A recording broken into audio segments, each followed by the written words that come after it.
Ce jour est dédié pour la leçon de l'âme de Shlomo ben David, Zichron Livracha. Ce soir, nous sommes tout Bishvat, le 15 du mois de Shvat. Tous ce sont les lettres 9, Tet et Vav, qui ont valeur numérique de 9 et 6, ça fait 15, pour dire donc le 15 du mois de Shvat. Rosh Hashanah, la Ilanot, le nouvel an des arbres. Il y a 4 nouvel ans durant l'année. Le nouvel an des mois, c'est le premier du mois de Nissan. Nissan n'est pas le premier mois dans la Torah. Le nouvel an pour les années des rois, pour la Shemitah, pour les Yovlot, le jubilé, la 7e année de Jacher, c'est Rosh Hashanah que nous connaissons, le jour du jugement, le premier Tishrei.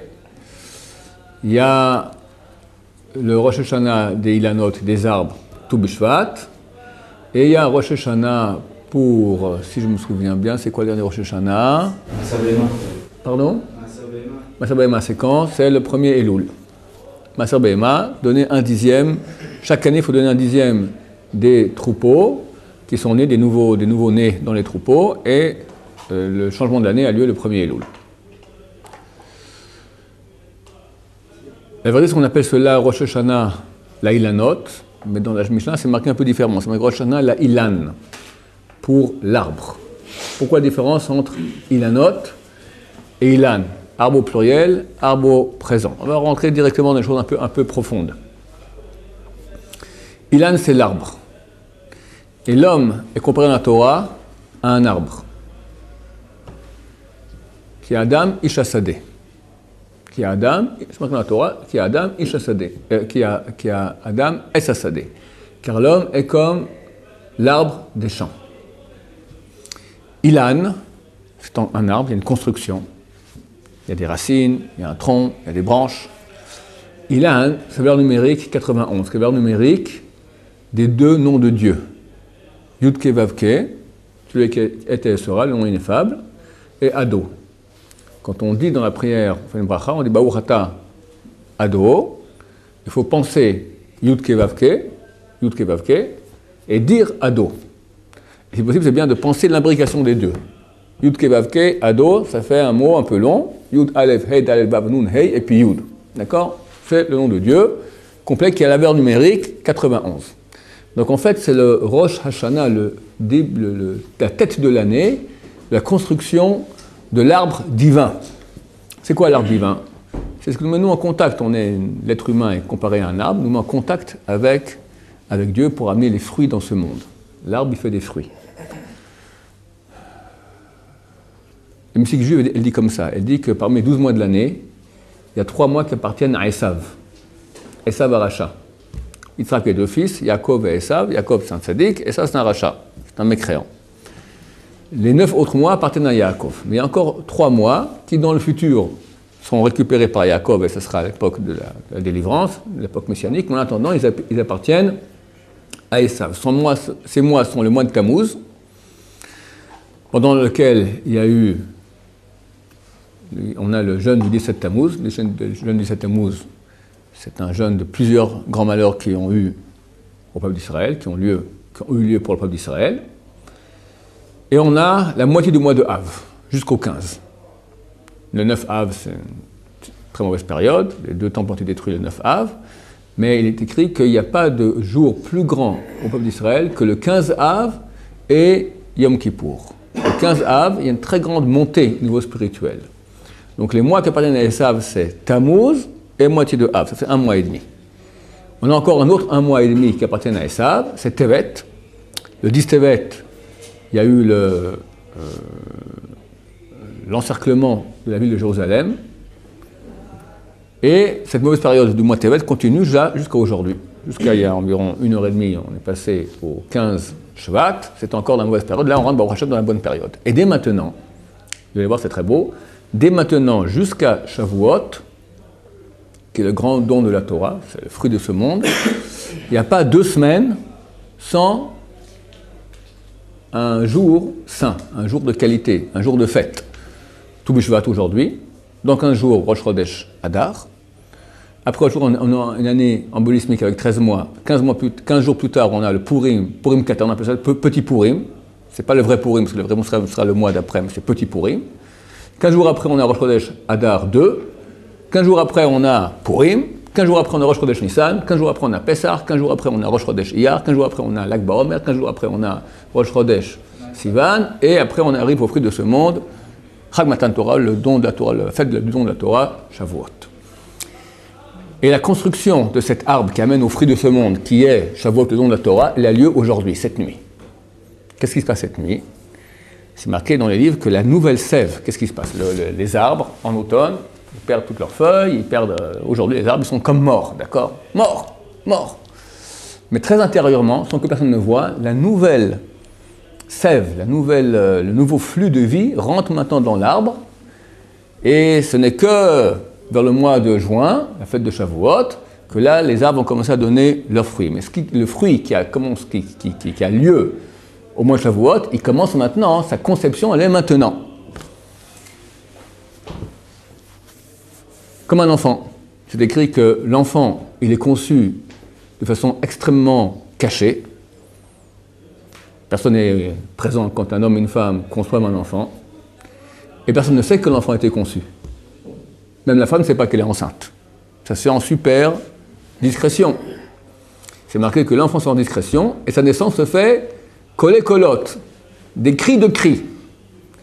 La femme qui crie, l'enfant qui crie, le mari qui crie aussi, d'accord, au début, il crie Télim, après il crie de joie, d'accord, tout le monde crie, le médecin, l'infirmière, tout le monde crie. Ça commence discrètement, ça finit bruyamment, là aussi.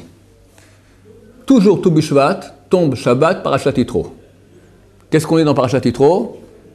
Matan Torah, le don de la Torah. Qu'est-ce qu'on fait à Shavuot? Le don de la Torah. Les deux, c'est la même chose. Ça prend la nuance est que ce Shabbat, on lit la Torah, le don de la Torah. Ok, on fait monter 5e, 6e, 7e. Il n'y a pas de fête, il n'y a rien, il n'y a pas de kiddush spécial, il n'y a rien du tout. On le lit discrètement. On parle du don de la Torah. Ça passe sous silence, discret, comme la conception qui est discrète. En attendant, ça se travaille, jusqu'on arrive au fruit. C'est à Shavuot. La construction de ce ilan, de cet arbre-là, elle commence cette nuit-là. Donc évidemment, nous, ça nous motive à avoir un renouveau en nous, pas tomber dans la grisaille de l'hiver Mossad. Il faut comprendre, je ne parle pas du Mossad, je parle que c'est Mossad, d'accord? Et commencer à prendre des forces maintenant, de la nouvelle année, parce que c'est maintenant que le processus commence maintenant. Dès maintenant, on va commencer à monter vers Hachem jusqu'au don de la Torah, Shavuot, vers Hachem. Un peu de chance, on reçoit peut-être Mashiach aussi avec. J'espère. Comme chaque année, on l'espère. D'ailleurs, si j'en parle rarement. J'en parle un tout petit peu. Dernièrement, j'en parle rarement. Il est écrit dans le traité Megillah que vous savez que nous sommes maintenant la 6e année du cycle de Jacher. Il y a 6 années. 7e année, c'est la Jacher, la Shemitah. On ne peut plus cultiver la terre en Israël. C'est interdit. Ça marqué 6e année, il y aura des colottes, des voix. Des voix de quoi? Des voix de guerre. On parle qu'il y a un risque de guerre. 7e année, il y a la guerre. Et Motzei Shvit, en sortant de 7e année, Mashiach vient. Alors, si Dieu a pitié de nous, on fera tout rapidement cette année. Sinon, peut-être que ça sera que dans 1 an et demi environ, ça sera la fin. Mais si on va aller dans ce circuit-là, que la fin est dans 1 an et demi, c'est-à-dire que ça commence déjà maintenant tout le processus. Cette année doit commencer, les bruits de guerre, d'accord? Donc il faut se renforcer nous tous bientôt. On voit que dans le monde ailleurs, ça bouillonne, en France ça bouillonne, partout ça bouillonne. Il faut commencer à se réveiller, faire tchouva, avoir un bon renouveau pour qu'on ait après des fruits de qualité spirituelle. Ce soir, il est bien de manger des fruits, à l'occasion de Tou B'Shvat. Et il est bon d'apprendre les halachot, les lois qui concernent maintenant la priorité, quels fruits on mange en priorité. Il y a une priorité. Il y a les 7 fruits par lesquels la terre d'Israël a été bénie. Il y a un verset dans la Torah, Eretz Chita Useora, une terre de blé et d'orge, Gefen Te'ena Verimon, Gefen de raisin, Te'ena, figue, Rimon, grenade, Eretz, une terre Zed Shemen, d'olives oléagineuses, qui font de l'huile, ou de vache, et du miel. On parle du miel pas de banane, Mais non, pas d'abeille, le fruit de tamar, de date. De date. Ah, le silan. On parle de date. Les dattes, quand elles sont extrêmement mûres comme ça, c'est comme du miel dedans. À part les deux premiers qui sont Chita et Soora, le blé et l'orge, qui sont des céréales et pas des fruits de l'arbre, ce qui nous concerne nous maintenant, quand on fait une bracha Boré à Etz, ou à Toubishvat, qui sait bien de faire des brachot sur des fruits de l'arbre, ce sont les 5 qui restent. Gefen Tiano Rimon, Zet Shemen Udvash, c'est-à-dire Gefen, comme je dis, raisin, figue, grenade, olive et date. Quel est l'ordre de priorité? On regarde celui qui est plus proche du mot Eretz. Alors, comment c'est écrit? C'est écrit Eretz, Chita ou Seora, donc le mot Eretz, après on a deux, Chita et Seora, blé, orge, mais eux on ne les compte pas parce que ce n'est pas des fruits de l'arbre. Après on a Gefen, raisin. Le raisin donc le troisième après le mot Eretz. Gefen Tena ou Rimon, raisin, Tena figue, Rimon, grenade. De nouveau, on a le mot Eretz, et là, juste à côté, on a le mot Zet Shemen, olive qui fait de l'huile, et date. Donc, quel est le plus proche du mot Eretz? Zait, l'olive, parce qu'il est le plus proche. C'est vrai que tu as un Eretz, tu as deux Eretz. Maintenant, lequel est plus proche de un des deux Eretz? L'olive, parce qu'il est juste à poser au deuxième Eretz. Le troisième, ça va être lequel? Alors, premier, olive, c'est la priorité sur tous. Donc, même sur les céréales. Céréales viennent après, parce que céréales c'est Boré et Adama. Dans l'ordre, c'est d'abord Etz et après Adama. D'abord le fruit de l'arbre, après le fruit de la terre. Donc si ce soir, maintenant, vous aurez un choix de... Rabbi Noari dit que c'est bien de manger 30 sortes de fruits différents ce soir. Je ne sais pas si vous aurez les 30 à la yeshiva. Moi non plus, je ne sais pas si j'aurai les 30 chez moi. Mais bon, c'est bien de manger plusieurs fruits. On fait une bracha, Boré, surtout. Sur laquelle on fait sur l'huile, sur les olives, d'accord, pas sur l'olive oléagineuse, d'accord, des olives. Donc premier, olive. S'il n'y a pas d'olive, deuxième qui vient en priorité, c'est date. Après, raisin, après, figue, après, grenade. Quel est le sens de cet ordre-là? Pardon? Répétez. Le pourquoi de la chose aussi? Je répète. On a un verset qui nous dit une terre, de blé, d'orge, raisin, figue, grenade, une terre, olive, d'olive et de date. Maintenant, l'ordre de priorité pour faire une bracha, on fait Boré Eretz en premier. Maintenant, sur quel fruit? On prendra le fruit qui est le plus proche du mot Eretz, la terre. Le fruit qui est le plus proche du mot Eretz, c'est celui du deuxième Eretz, c'est le mot olive. Donc olive, il est 1. Après, à côté de lui, tu as 2, c'est date. Après, le troisième, si on avait blé, orge, raisin. C'est raisin, il est troisième par rapport au premier Eretz. Raisin, figue et grenade. Donc l'ordre, il est olive, date, raisin, figue, grenade. Et ça change rien si on a une préférence? Je vois pas exemple si on préfère la date. Il y a un avis qui dit que la préférence, comme c'est le Rambam, la Lacha Maran a amené les deux avis, et on tranche comme le premier avis qui est comme celui que j'ai dit. On fait d'après l'ordre de priorité que je viens d'énoncer. Maintenant, quel est le sens profond des choses? C'est très très beau. Le premier fruit, c'est l'olive. Il faut comprendre que pourquoi est-ce qu'on fait la priorité dans ce sens-là? Parce que nous, à Béné Israël, nous ici sur Terre, on a un but. On doit réparer. Notre job jusqu'à la venue du Messie, c'est réparer la situation de mélange de bien et de mal qu'il y a dans le monde.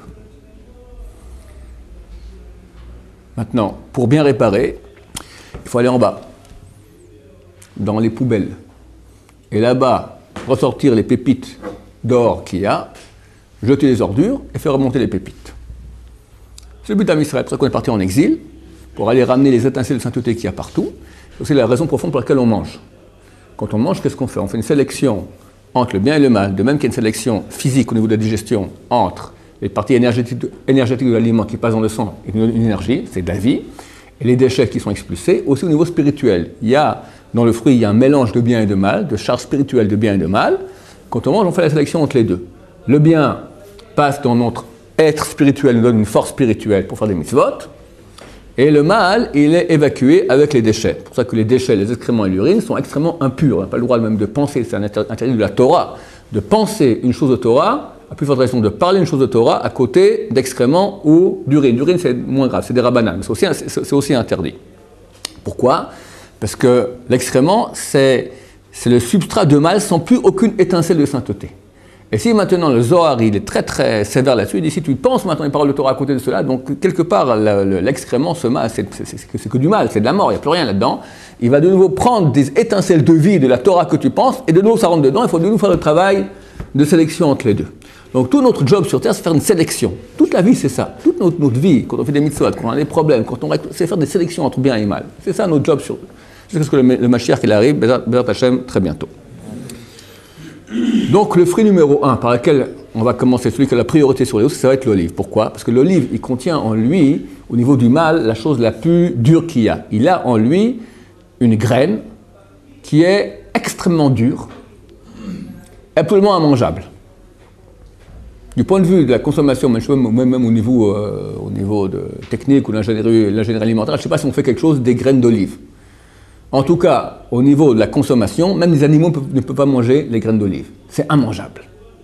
Donc nous, on commence à faire le tikkun maintenant, on va manger l'olive, première chose, parce que c'est lui qui contient les éléments les plus dangereux. D'ailleurs, en passant, il écrit que c'est pas bien de manger des olives, parce que ça enlève la mémoire. Pourquoi? Parce que pour avoir la mémoire de Torah, d'accord, mémoire de Torah, il faut de la sainteté. Ça contient beaucoup de mal.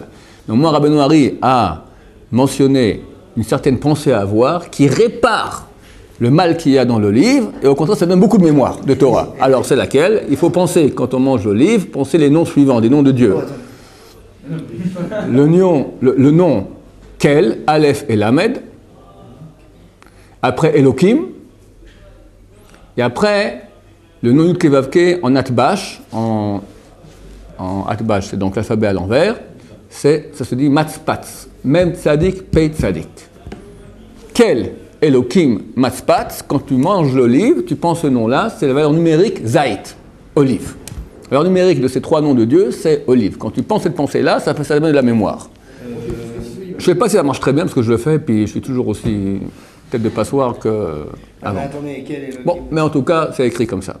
Donc, le premier fruit qu'on mange priorité, olive. Pourquoi? Parce qu'il contient une graine immangeable. Deuxième, date.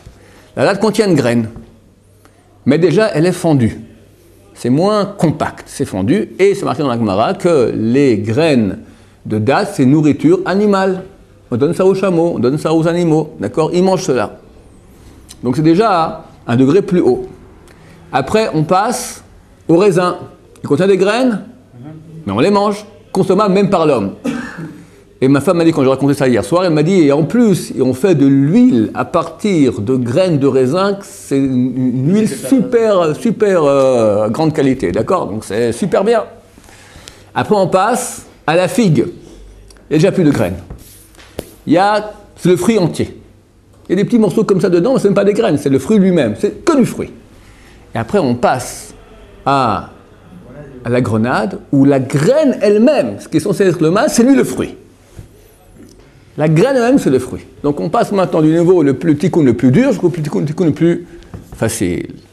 Ça, c'est une explication dans l'ordre. Maintenant, une autre explication, parce qu'il y a une question à se poser. Si tu me dis maintenant que dans l'ordre de la Torah, le mieux, c'est d'abord olive, après date, etc., pourquoi le verset, il ne va pas dans ce sens-là? La Torah aurait dû dire Eretz, une terre, d'olive, date, raisin, figue, grenade, dans l'ordre normal que nous avons aujourd'hui dans la Lacha. Tu fais un micmac pas possible. Tu me dis d'abord terre, tu me mets Chita Saora, blé, orge, après tu me mets le troisième, Geffen, après tu recommences un autre RS pour me dire le premier et le deuxième.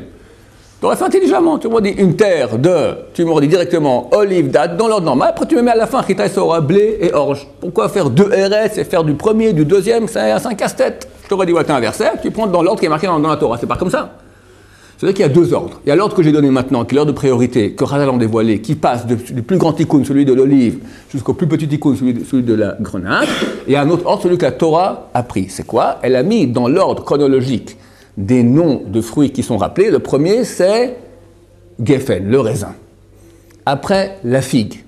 Et après, les autres. Pourquoi est-ce que le raisin et la figue, ils sont supérieurs, ils sont premiers dans l'ordre d'écriture de la Torah? Combien de temps nous avons? Pas beaucoup de temps. Et les mondes supérieurs. Notre monde, Asiya, après Yetzira, après Bria, après Atzilut.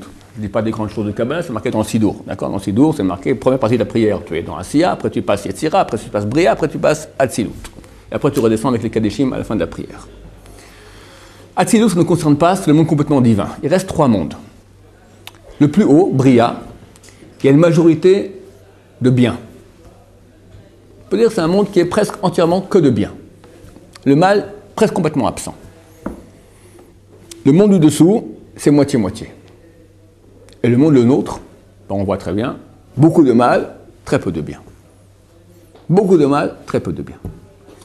Les fruits que nous mangeons font partie d'une de ces 3 catégories. Et comme j'ai dit auparavant, Rabbeinu Hari dit, c'est bien de manger ce soir tout Bishvat, moi j'arrive pas à le faire, peut-être vous arriverez, je sais pas, de manger 30 fruits, 10 catégorie 1, 10 catégorie 2, 10 catégorie 3, par rapport aux 10 sphères qu'il y a dans chacun de ces mondes-là. Alors c'est quoi ces 3 mondes? Je vais expliquer. Le premier monde le plus haut, celui qui correspond au raisin et à la figue. Bria, très bien. Dans ces mondes, qu'est-ce que j'ai dit? C'est un monde où il n'y a que du bien. Un peu. Alors tu verras que le raisin et la figue, c'est entièrement comestible. Il n'y a que du bien, rien que tu jettes.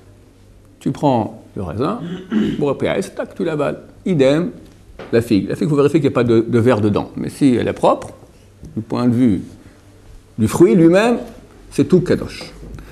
Maintenant, quand tu descends, tu arrives au monde intermédiaire qui est Yetzira, où c'est moitié-moitié. Moitié-moitié, mais le bien est plus fort que le mal, et il arrive à le juguler. Qu'est-ce qui se passe? Quand un est attaqué par l'autre, qu'est-ce qu'il fait pour se défendre? L'union fait la force. L'union fait la force. Le mal, il se contracte, et devient une graine. La graine, c'est le mal. Et le fruit l'entoure de partout. Celui qui est plus fort, il l'entoure. Celui qui est plus faible, il se rétracte sur lui-même et il s'unit pour résister. Ça correspond aux fruits tels que l'olive et la datte, qui font partie du monde intermédiaire où tu as du mal, du non comestible, qui est entouré par le bien. Et le monde le plus bas, c'est le nôtre, où il y a très peu de bien. Alors c'est le bien qui va rentrer à l'intérieur de son compact, qui sera entouré d'une clipa, d'une écorce. D'ailleurs, non, le monde le plus bas, c'est le nôtre, Asiya, qui sera entouré d'une clipa. Clipa, c'est le terme utilisé dans la mystique juive pour dire le mal. D'accord? Le mal, c'est l'écorce qui entoure. C'est quel fruit? C'est la grenade. La grenade, contrairement aux 4 premiers fruits, c'est le seul fruit qui est entouré d'une écorce. On est entouré d'une écorce et le bien est à l'intérieur. Et ça, c'est un très grand enseignement pour nous-mêmes. Savoir que dans le monde dans lequel nous vivons, le mal est toujours extérieur et le bien est toujours intérieur. Il est impossible qu'on ait un bien extérieur. Ça, c'est possible dans les mondes supérieurs, ou quand viendra l'époque messianique, il y aura un dévoilement du bien. Mais le bien dans notre monde, il est caché. J'ai souvent raconté cette parole de Chazal qui disent que quelqu'un de vide, alors on l'entend beaucoup crier. D'accord? Comme une amphore qui est vide, on met dedans une pièce, on la secoue, on entend clonge. Il est vide, il n'a pas de richesse intérieure. Alors il se remplit par exemple, regardez-moi, je suis là, il parle beaucoup. Il veut se montrer, c'est extérieur. L'extériorité, c'est un signe de pauvreté. Quelqu'un qui a une richesse intérieure, alors Hazal dit, c'est comme une amphore qui est pleine de pièces, que tu fermes, tu la secoues. Qu'est-ce que tu entends? Rien.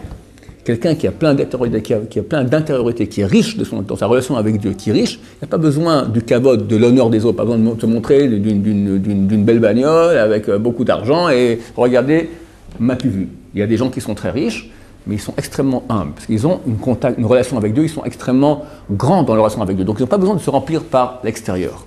De même, nous, dans notre vie, aussi avec Dieu, c'est pas bien de parler de notre relation avec Dieu. Comment tu sens, t'as monté, t'as descendu, t'as bien prié. Chaque fois que quelqu'un dit une chose, ça devient extérieur, quelque part c'est happé. C'est happé par, on appelle, même les forces du mal, on appelle ça les chitsonim. C'est quoi chitsonim? Les extérieurs.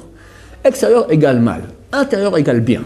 Regardez, la semaine prochaine, on a commencé Parashat Tetzavé et Parashat Trouma. Là-bas, on parle de la construction du sanctuaire dans le désert. Très beau sanctuaire. Comment il est fait? Le Saint des Saints, l'endroit le plus saint du monde, l'endroit où Dieu vient. Donc on doit honorer Dieu. Comment on va l'honorer? Avec le matériau le plus noble, l'or. Alors on aura des piliers de cèdre, chacun faisant 10 amot, ça veut dire 5 mètres environ de haut. recouvert d'or. Extérieur, intérieur. Ça fera diamote, le fin dessin c'est diamote sur 10. Donc 5 mètres sur 5 sur 5, au milieu tu as l'Arche d'Alliance qui est elle aussi fait de bois recouvert d'or partout. Tu as l'or partout.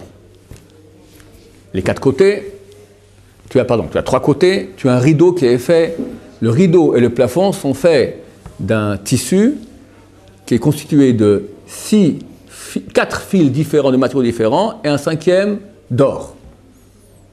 Avec ça, on fait des formes, un rideau d'un matériau extraordinaire aussi. Ok, très très beau. Alors nous on dirait c'est très beau, parce que vu que les piliers sont recouverts d'or, intérieur, extérieur, quand tu regardes le sanctuaire, là, c'est beau, plein d'or partout. Ben, pas du tout. Dieu il a dit, tu vas mettre dessus, là-bas, tu vas mettre maintenant ce matériau, le plafond, comme je l'ai dit, il est fait de ce mélange des 4 fils plus 1 d'or, d'accord? On recouvre jusqu'en bas. Donc ça recouvre tout l'or. Il y a juste un petit morceau qui apparaît, on voit même pas l'or, on voit l'argent. Il y a un socle d'argent, on voit que le socle d'argent. Et l'argent, vous savez qu'au bout de quelques semaines, il oxyde, il devient tout noir.